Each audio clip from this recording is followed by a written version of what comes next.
I think this team they're the real deal. They are. They're going to hit. Their offense is relentless. I think they're gonna rake. They're gonna be one of the best offenses I think we've seen ever.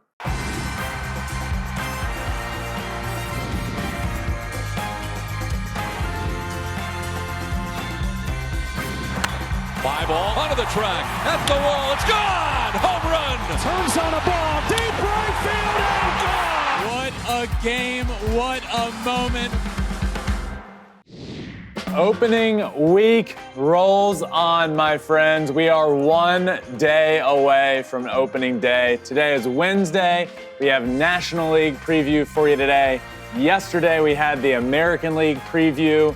So we're going to go division by division from 5 through 1, saying our picks, where we think everyone's going to finish, playoff teams, and then tomorrow we'll have a full playoff bracket and award winners and all of that stuff. So make sure you follow. Make sure you subscribe wherever you listen to your podcast, Apple or Spotify. You can also watch everything on Spotify and YouTube, and follow us on TikTok because we're getting close to 100,000 followers, and we really want 100,000 followers. So National League Preview Day, Alex, 1 day away from opening day.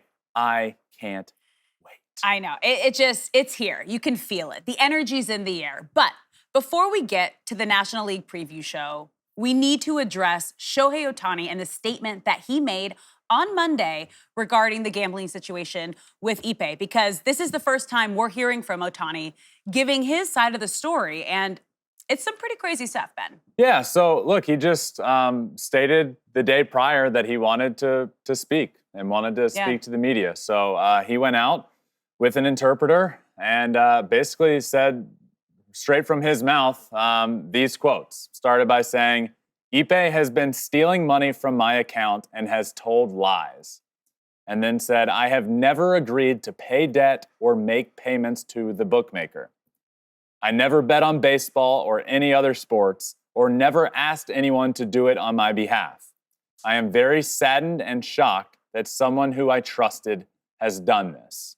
And lastly, followed up with, to summarize, I do want to make it clear that I have never bet on sports or have willfully sent money to the bookmaker. I am beyond shocked. It's really hard to verbalize how I'm feeling right now. So, we talked about this situation the other day as it was all unfolding.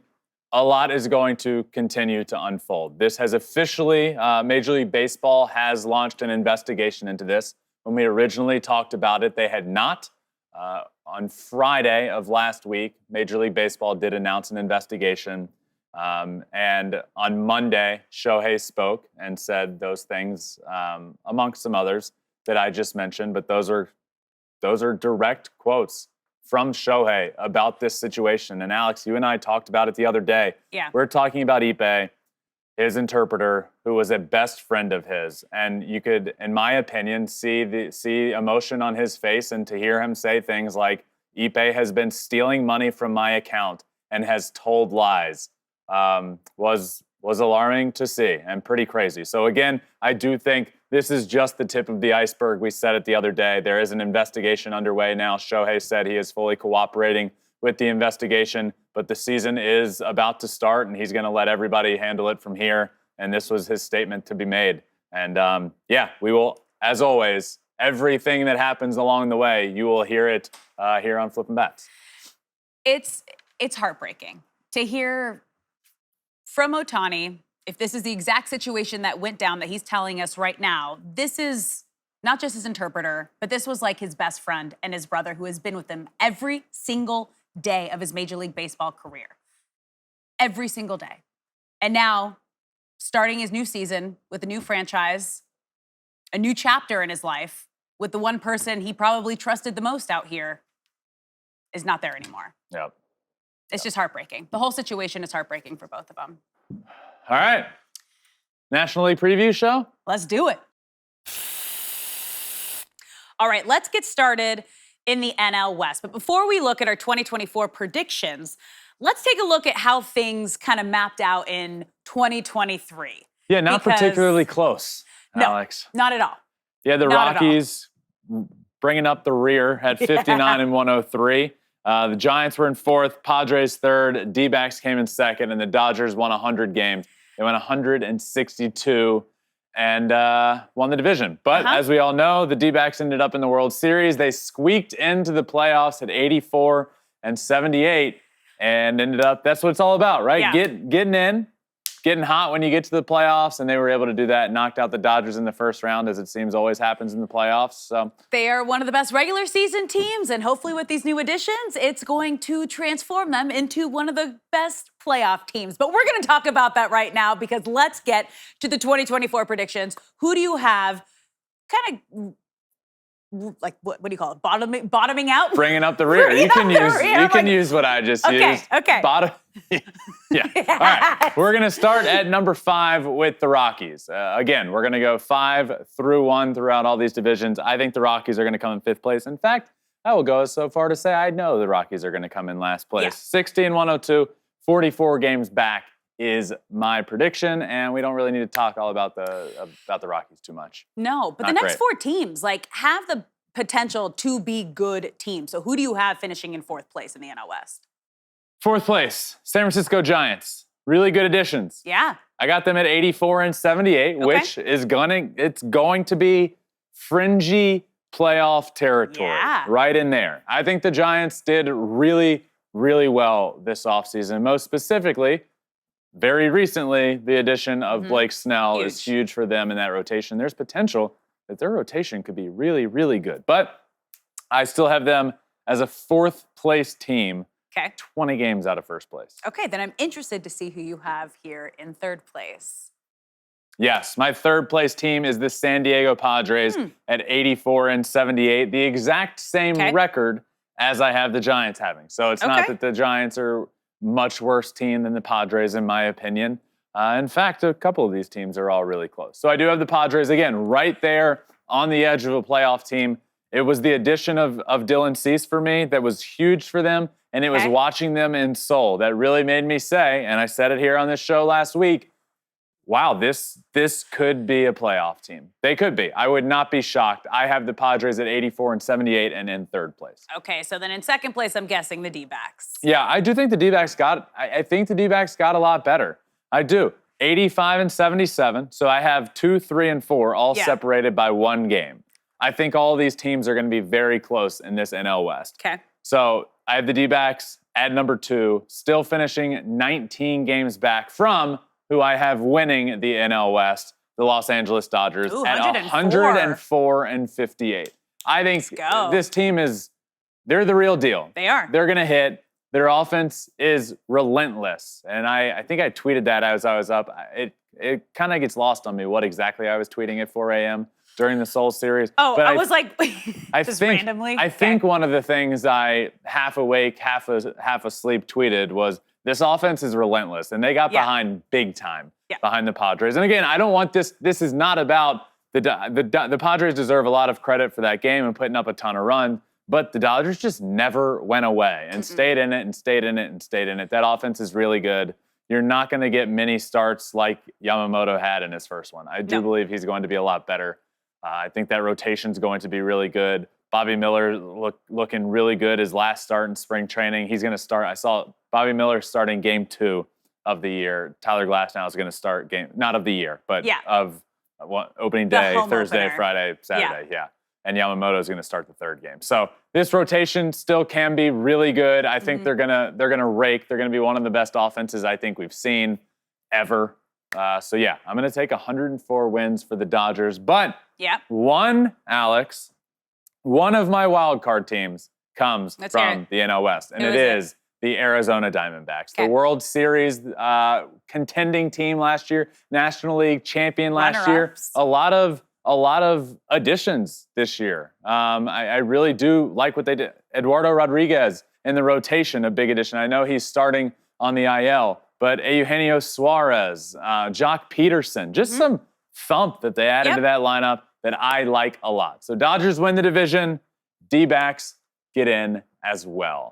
Alex. Yep. Agree or disagree? I agree with the Dodgers. Of course you do. Winning the division. I think that's a no-brainer, especially with the big name additions that they have. The offense that is just absolutely explosive that we got a peek of in the Seoul series, and the rotation is going to figure it out. Yamamoto's going to be great. But I have the Padres as my wild card team. Yep. You think they're a playoff team? I believe they are going to Aren't be. they the same thing? No. What? You think they might keep be. Keep going. I believe that they will be. Might, will be. That's keep the going. difference. You were killing it. We'll Thank come you. back to this. All right. They have the talent, right? Last year, we thought that was the year they were going to do it, and they were one of the biggest disappointments that we've seen in Major League Baseball, right? Now we're going to get a full season of Fernando Tatis Jr. He is healthy. You add a Dylan Cease. Yes, you lose Soto and Blake Snell, but they still revamped their pitching rotation, and they have a really exciting rookie in center field in Jackson Merrill. I think he's going to have a breakout season. He didn't even look like it was his Major League debut in the Seoul series. He looked so comfortable and ready to be there. I believe this is the Padres season to finally live up to the expectations that everyone had last year, carry it over here. Maybe not as high as expectations, and that's going to help them out. Okay, back to what we were saying. Okay. This is good. And I think they could be a playoff team. I have all these teams separated by 3 games. What I was calling out is you said you think that they will be a playoff team. I believe. And those are like one and the same. That's all I got for you. I don't think so. I believe so. Okay, let's move on to the NL Central. Okay. Before we look ahead, let's look back at the 2023 season, all right? All right. Put it on up. Here we go. We got it in the wall now, and we're bringing up the rear again with the 5th place team, the St. Louis Cardinals. 71-91 last year. Really, really bad, in a really bad division. It never clicked for the Cardinals last year. With a lineup that was supposed to be really good, they never figured it out. They came in last place. In 4th was the Pittsburgh Pirates at 76-86. In 3rd place was the Reds, over 500 at 82-80. 2nd place, the Cubbies at 83-79. And in 1st place in the division last year, the Milwaukee Brewers at 92-70. Take a mental picture, if you are watching right now, of how last year turned out, because I do not think it is going to be the same. Let's take a look ahead. Let's move on. To 2024, right? Who's at the top right here? The Brewers. Ben, who do you have finishing in 5th place for 2024 in the NL Central? From first to worst, the Milwaukee Brewers. I think they go 78-84 this year, 10 games back. I think this division will be much improved. I think the Brewers are not improved at all. In fact, going backwards. Last year, what they've had success with for the last few years is that rotation of Corbin Burnes, Brandon Woodruff, Freddie Peralta. Well, they're going to have one of those guys this year. Corbin Burnes out the door, Brandon Woodruff injuries. Then you have no additions. I mean, yes, Rhys Hoskins is a good addition to that lineup. I do like that a lot. But other than that, you just look around the field, and the offense was never a strong suit for this team. It was always the rotation. It was always the back end of the bullpen. Now you have Devin Williams starting the year on the IL. He's going to be out for a while. You have a rotation that's going to be pretty bad, to be honest with you, and the rest of the division that has improved. So give me the Milwaukee Brewers from first to worst in the NL Central. Okay, and in 4th place, same as 2023, you got the Pirates. I think the Pirates are a 500 team this year, though. Which is better than I think they did can last go year. 81-81, finishing 7 games out of first place. I'm going to be honest. I am really excited for a left side of the infield of O'Neal Cruz and Ke'Bryan Hayes. I think this is the first year where we're going to see the full potential of that. Hopefully everyone stays healthy. When healthy, I think O'Neal Cruz is going to show that he can be a superstar in this league. I really do. He's had a fantastic spring training. I think injuries have derailed a few different seasons in his career, not allowed him to really get momentum going. I think he has that momentum going. I really do think he's going to be good this year. But Pirates as a whole, give me 81-81. Pretty good bullpen. Not a great rotation. Not a great offense, but pretty good team. That's what I'll say. Pretty good. pretty good. Yes. All right. Well, at number 3, last year they finished in 5th. Ben, you believe they're going to finish in 3rd, the St. Louis Cardinals. I think this is, look, I just think, I don't think the Cardinals were as bad as they ended up last year. I don't. I think things just went off the rails and they were never able to figure it out. I think their offense, as we sit right now, is the best offense in the NL Central. I think their rotation deserves to be in my grandpa's old folks' home in Virginia. Ugh. All of them. They're all old. They're already getting hurt. Sonny Gray, not starting the year Yeah. pitching. I know he's Brutal. not going to be out long, but Michaelis, Gibson, Yeah. Len, I mean, we're pushing 120 years old there combined. Oh, stop. No, that's true. Yeah. Actually, it's probably over 120 years Okay, old, to be honest. Keep it going. This is part of my point. It's an older rotation. Yes, you can get some valuable innings out of them, but they're on the back end of their career. You're going to deal with injury concerns. You already are with Sonny Gray. Yeah. I do not like their rotation whatsoever. I do like the offense. I think they can be an over 500 team. I do not think they should be the favorite to win this division, though I still think they are in terms of odds out there. I don't think they should be. I have them at 82 and 80. Interesting. Okay. Now, these top 2 teams are both really exciting this year. At number 2, you got the Cubbies. Yeah, the Cubs I have in second place at 86 and 76, 2 games back of first place. The Cubs, I think, they were a team talked about with Shohei for a long time, didn't end up getting him. They did bring back Bellinger, which I think was huge. Not just important for their lineup, it was vital for them to have success this year. The Cubs would not be good enough offensively this year without Cody Bellinger in that lineup. So I did feel like it was important to do that. Justin Steele, full year of him in the rotation, could push for a Cy Young award again. He was close last year. And by all accounts, Imanaga, really good. Nasty. It's a little different than what we've seen coming out of Japan lately with Senga, not lately, but with Ohtani, with, Yamamoto. we know, yes, with Yamamoto. We know about Roki Sasaki over there as well. So those guys are all like high velo, nasty stuff.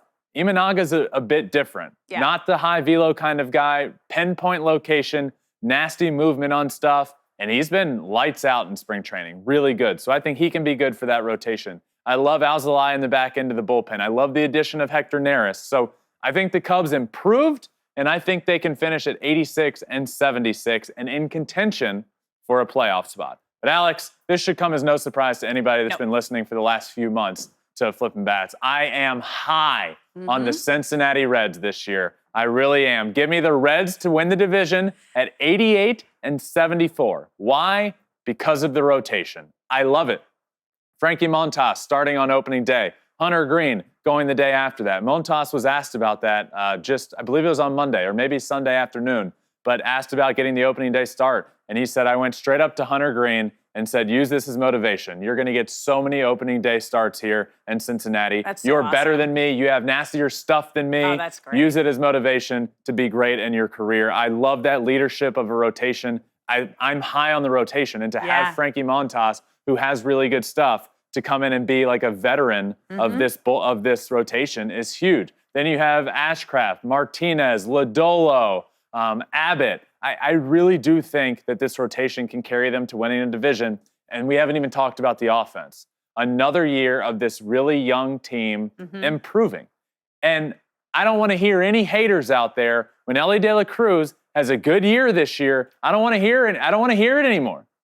I'm telling you, Elly's going to have a good year. He's going to benefit from that year. I know he struggled a bit last year. Elly's going to be great. You add Candelario. They are dealing with some injuries, which is pissing me off, man. I started talking about the Reds months ago, and I feel like every day it's a new injury creeping up. Matt McClain injured. TJ Friedel injured with a wrist. It's just Lodolo starting the year on the IL. Everywhere you turn, they're starting to deal with some adversity. Thank God they kept Jonathan India, who we heard it from his mouth on Flippin' Bats.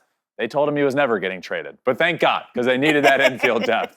I am high on the Reds, Alex. I like them to win this division. Yeah. I will take them at 88 and 74. And Any my wild second of 3 wild cards that I will mention today is coming from this division as well. I do believe that the Chicago Cubs can get into the playoffs this year. They are my second wild card team. Yeah. Alex, what you got? Same. I think we were talking about it a couple months ago. I am so high as well on the Reds. So much young talent and potential with this team. As you mentioned, one of the best rotations if they can stay healthy. And if we get a full season of kind of what we saw right out of the gates when Ellie De La Cruz came up to the big leagues, if we can get that consistency throughout the year, I think this team can be electric. People feed off of that kind of energy. He can be a leader, lead by example. He is a superstar in every way possible. And if he plays to his potential, this team can be unstoppable. But again, hopefully the health stays. And potential can only get you so far. And that's what Jonathan India was talking about. He's like, enough of potential talk, no excuses. This is the year that there's no excuses. We need to make the playoffs this year. That's how good they are. I believe that's how good they can be. And for them to be as good as I believe they can be, that rotation needs to stay healthy. There's good depth. And Ellie needs to take that step forward and show why he was the #1 prospect in baseball. Yeah. All right, let's move on to the NL East, okay? Before we look ahead, let's look back to 2023 because I think it shocked all of Major League Baseball that the Mets were as bad as they were, worse than the Padres, as we talked about off the top of the show. But yeah, Atlanta, once again, just dominating this division. Yeah, if somebody were to tell you at the beginning of last year that the Washington Nationals are going to finish 33 games out of first place, you'd hear, well, that checks out. If somebody were to tell you that the Mets would finish just 4 games above them, they'd call you a liar because nobody would believe that would happen. But it did. They finished at 75 and 87, just an abysmal year. But we talked about it ad nauseum. Wow. Good usage of that, Ben. We talked about that ad nauseum last year about how, hey, at least they had the ability to look in the mirror and say, it didn't work. Yeah. Let's get rid of Justin and get rid of Max and totally revamp our farm system. And they did that. Yeah. They got Acuna's brother, Luis Angel Acuna, who looks really good. They got Dylan Cruz, who, I mean, I do think that this can be, I do think that it can be a good thing, or Drew Gilbert, a good thing that they did. Yes. But they're in the beginning stages of potential. Yes. Reds that we were just talking about segment before, 1 up. They now have to perform. They had that potential before. Mets are in the potential state. So the Mets of 2023, abysmal year. Good on you for looking in the mirror and realizing you needed to pivot. Marlins came in 3rd place at 84 and 78. Phillies came in 2nd at 90 and 72. And the Atlanta Braves won 104 games last year. Went 104 and 58, coming in 1st place. So let's transition. Yeah, okay. 2024, Washington. Yep. Still going to be at the bottom. Same, but different. East. 69 and 93. I got them 31 games out of 1st place. Yeah, I don't think. Worse than last year. Yeah, I just don't think. Nothing.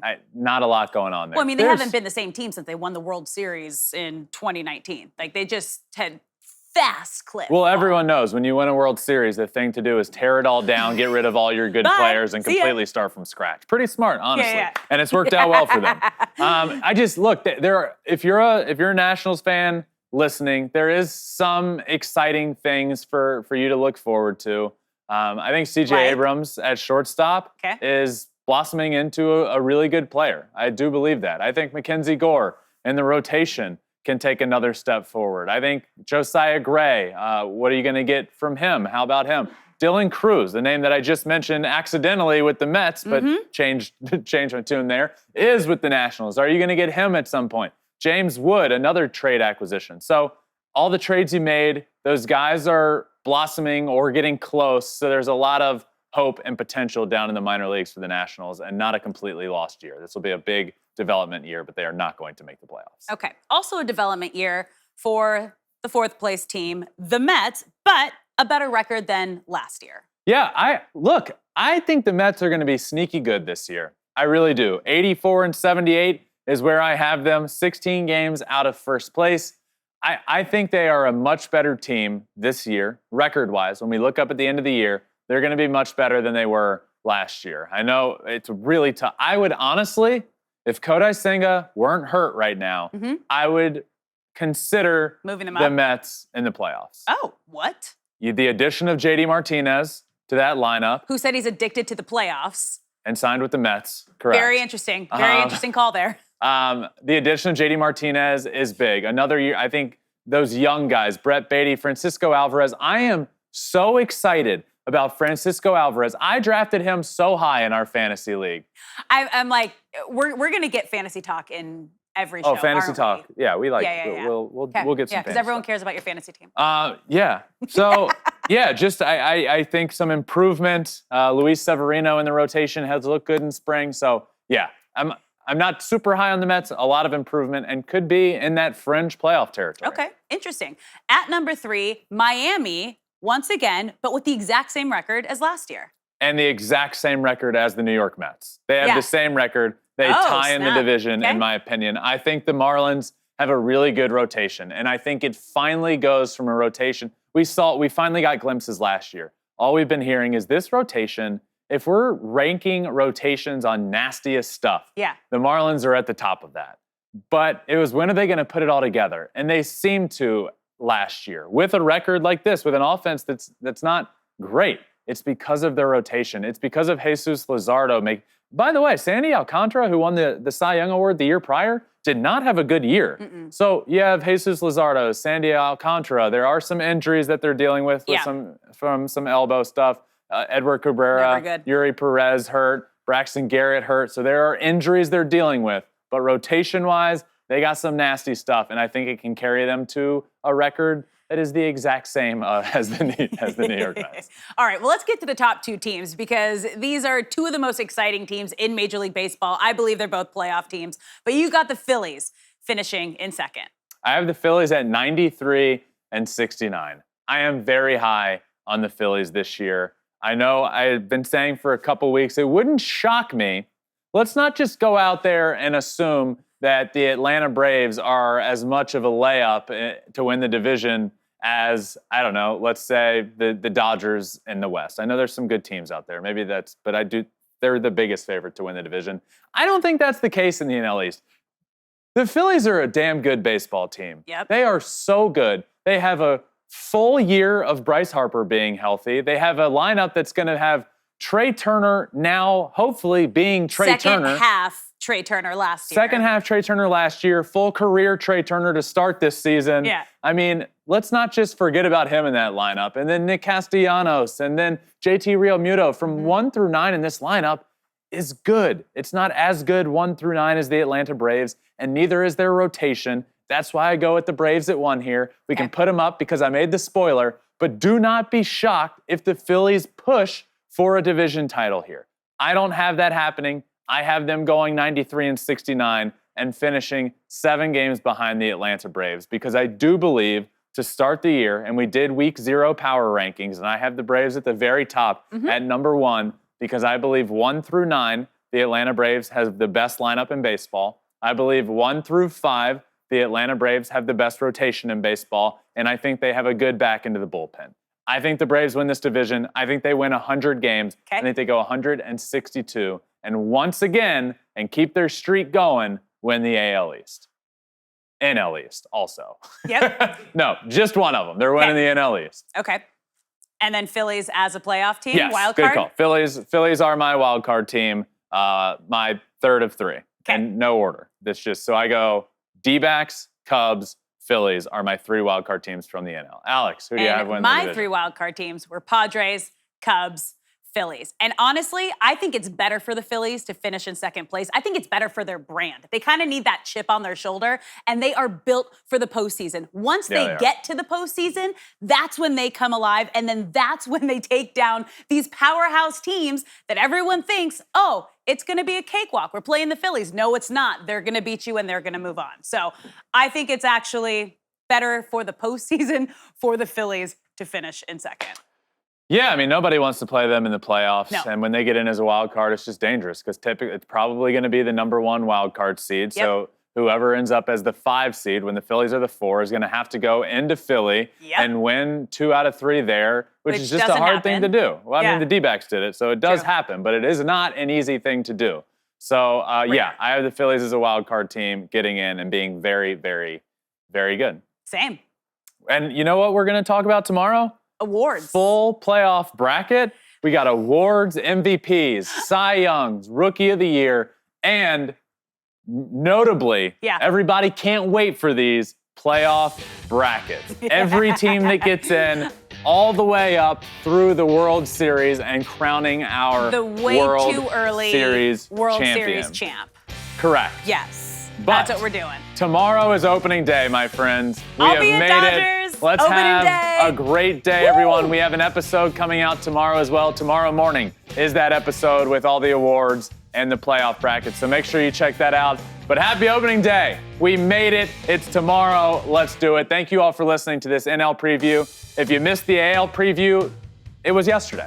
Go listen to that. And if you missed the day before that, it was Bryan Cranston of Breaking Bad. A lot happening this week on Flippin Bats, so make sure you check it all out. But until then, we'll see y'all tomorrow. Make sure you like, subscribe, follow, whatever you want to do, wherever you listen to your podcast, Apple, Spotify. You can also watch on Spotify. You can watch on YouTube and follow us on TikTok. We're getting closer and closer to 100,000 followers there. So until tomorrow, my friends, remember, find your bat and flip it. Peace.